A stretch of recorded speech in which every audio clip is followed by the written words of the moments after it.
عليكم ورحمة الله وبركاته. الحمد لله الذي جعل الشمس والقمر بحسبان والنجم والشجر يسجدان وفضل زمانا على زمان كما فضل مكانا على مكان وإنسانا على إنسان ونشهد أن لا إله إلا الله وحده لا شريك له لا ضد له ولا ند له ولا مثل له ونشهد أن سيدنا وسندنا وحبيب ربنا ومولانا محمدا عبده ورسوله.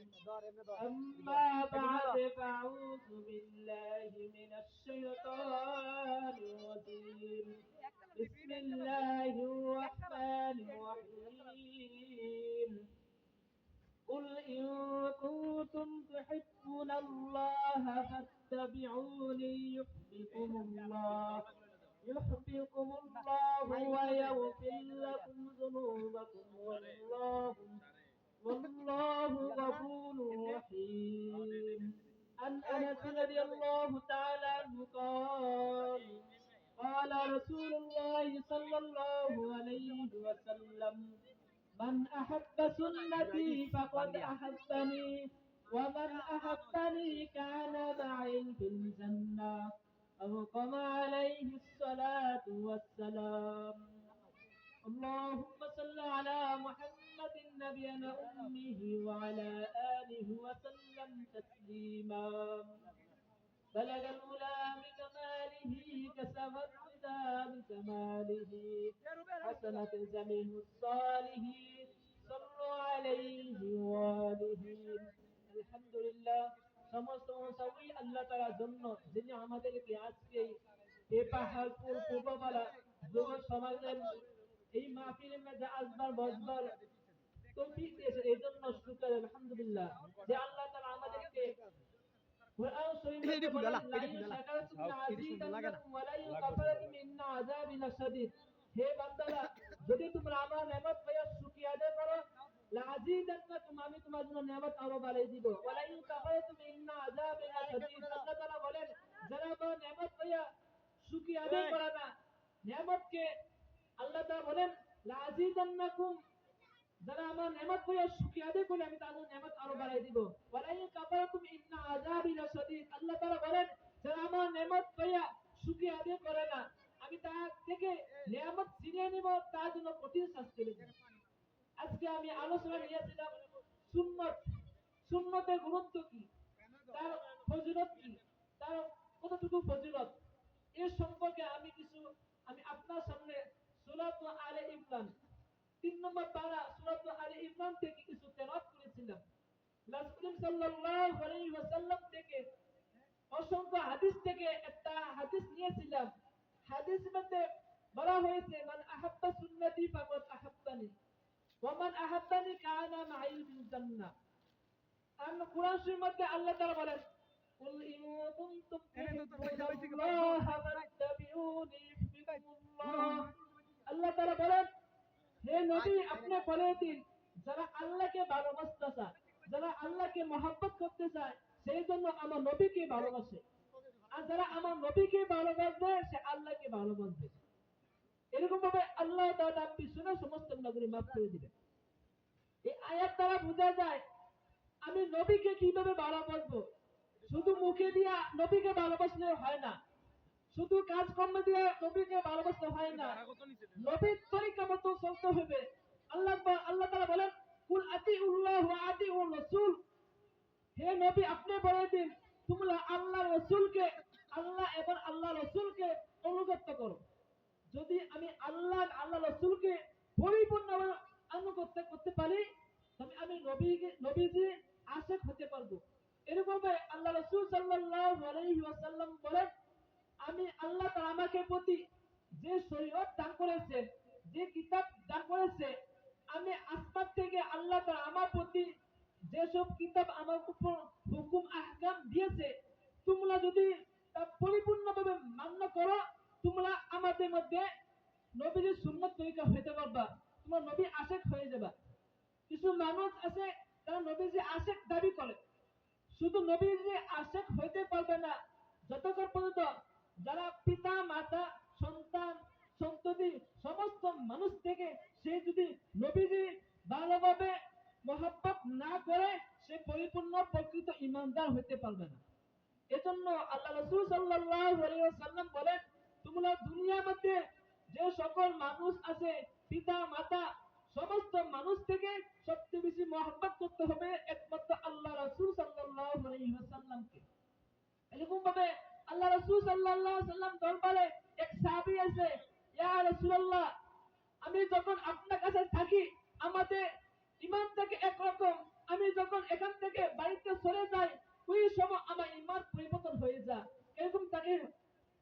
তখন সাহাবারা কেন বলতেছে, হে রাসূল, আমি বাড়িতে গেলে আমি হঠাৎ মুনাফিক মতন হয়ে যাই, তাই তোমরা সদা সর্বদা আল্লাহর কাছে ইস্তেগফার করো, কেননা ইস্তেগফার দ্বারা আল্লাহ তাআলা তোমাকে ইমানকে পরিবর্তন করে দিবে।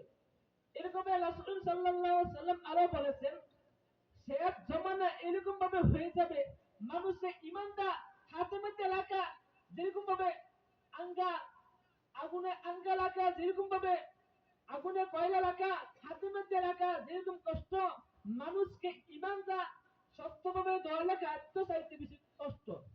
এরকম ভাবে আল্লাহ আল্লাহ রাসূল সাল্লাল্লাহু আলাইহি ওয়াসাল্লাম বলেন, আকলিস দীনাকা ইয়াকফিকাল আমালুল কলিল।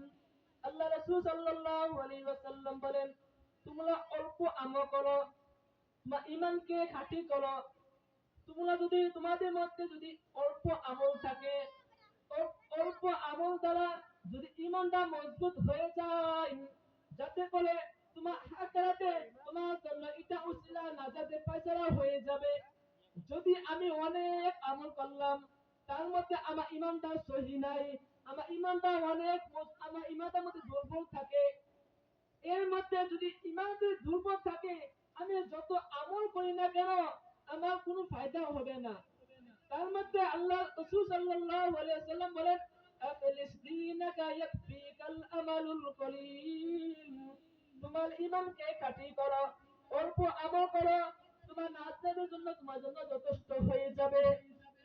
তুমি যত অল্প আমল করো, অল্প আমল করা দ্বারা আল্লাহ তাআলা যদি তোমার ঈমান মজবুত থাকে, এই ঈমানটা উসিলা তোমাদের আখার জন্য নাজাত ফয়সালা হয়ে যাবে। আলোচনা হলো সুন্নাত। আল্লাহ রাসূল সাল্লাল্লাহু আলাইহি ওয়াসাল্লাম হাদিসের মধ্যে বলেন, মান আহাব্বা সুন্নতি ফাকাদ আহাব্বানি ওয়া মান আহাব্বানি কানা মা'i ফিল জান্নাহ। আল্লাহ রাসূল সাল্লাল্লাহু আলাইহি ওয়াসাল্লাম বলেন, মান আহাব্বা সুন্নতি, যে আমার সুন্নতকে মহব্বত করলো, ওয়া মান আহাব্বানি, মান আহাব্বা সুন্নতি ফাকাদ আহাব্বানি, যে আমার সুন্নতকে মহব্বত করলো সে আমাকে মহব্বত করলো, ওয়া মান আহাব্বানি কানা মা'i ফিল জান্নাহ, আর যারা আমাকে মহব্বত করলো সে আমার সাথে জান্নাতে থাকবে। রাসূল সাল্লাল্লাহু আলাইহি ওয়াসাল্লাম মহব্বত করা অর্থ হলো শুধু উপদেয়া রাসূলকে মানে এটা মহব্বত করা বলা হয় নাই। এরকম ভাবে কোরআন সামনে আসবে, ওই কোরআনকে একভাবে মানা। আল্লাহ রাসূল সাল্লাল্লাহু আলাইহি ওয়াসাল্লাম আল্লাহ পক্ষ থেকে যা কিছু এনেছেন, যা কিছু আদেশ দিয়েছেন, তা পরিপূর্ণভাবে মানা হলো নবীজি মহব্বত। আল্লাহ তাআলা আল্লাহ রাসূল সাল্লাল্লাহু আলাইহি ওয়াসাল্লাম যে সকল আল্লাহ তাআলা আল্লাহ রাসূল দুনিয়ার মধ্যে এনেছেন, যেগুলো আল্লাহ রাসূল সাল্লাল্লাহু আলাইহি ওয়াসাল্লাম আদেশ দিয়েছে তোমরা মান্য করো, তা পরিপূর্ণ মানা করা হলো দিয়া নবীজি মহব্বত। আল্লাহ রাসূল সাল্লাল্লাহু আলাইহি ওয়াসাল্লাম যেগুলো নিষেধ করেছেন, যে কিছু তোমরা করিও না, তা পরিপূর্ণ না মানা, তা থেকে বিরত থাকা, আর তাকে বলা হয় নবীজি মহব্বত। যদি আমি নবীজি পরিপূর্ণ না মানি, আমার নবীজি মহব্বত করা হবে না। এরকম আল্লাহ রাসূল সাল্লাল্লাহু আলাইহি ওয়াসাল্লাম আরো বলেন, তোমরা নবীজি নবীজি সাল্লাল্লাহু আলাইহি ওয়াসাল্লাম যে কোরআন এনেছেন, ওই কোরআনটা তোমরা পরিপূর্ণ মানতে হবে।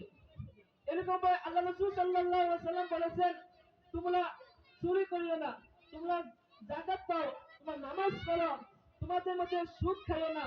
অথচ আমরা নবীজি যা কিছু বলেছে তা করি নেই। এরকম আল্লাহ রাসূল সাল্লাল্লাহু আলাইহি ওয়াসাল্লাম বলেন, তোমরা গুনাহ থেকে বিরত থাকো, কেননা গুনাহ মানুষকে ধ্বংস করে দেয়। হুব্বুদ দুনিয়া রাসূল কুল্লি ফাতিহা, দুনিয়া মহব্বত মানুষকে গুনাহকে দূর করে দেয়। যদি আমার মধ্যে যদি গুনাহ থাকে